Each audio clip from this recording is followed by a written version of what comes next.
If there are only two brothers, then one will be in the imam and the other one will be the follower, means the muqtadi. The follower, the muqtadi, will be standing on the right side of the imam. The imam should be ahead, means the muqtadi's toes should be in line with the imam's heels. This method is according to the Hanafi fiqh. So let me repeat it again.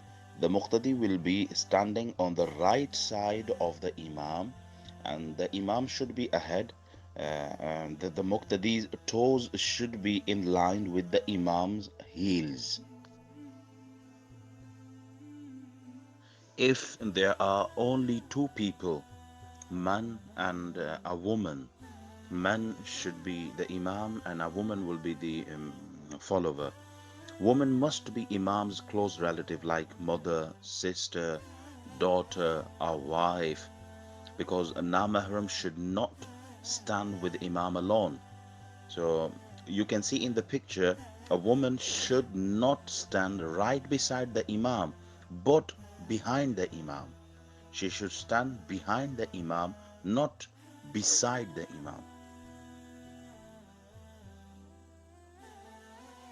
If there are three people, two men and one woman, then the setup would be a man will stand on the right side of the imam and his toes should be in line with the imam's heels, and a woman will stand in the back surf alone, not with the man, not with the imam, not with the other muqtadi.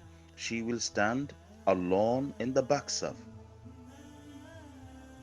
If there are more than three men and a woman, how they're going to establish the jamat? The imam will be in front, man will be in the second row right behind the imam, and woman will stand in the third row behind the brothers row, behind the brothers surf.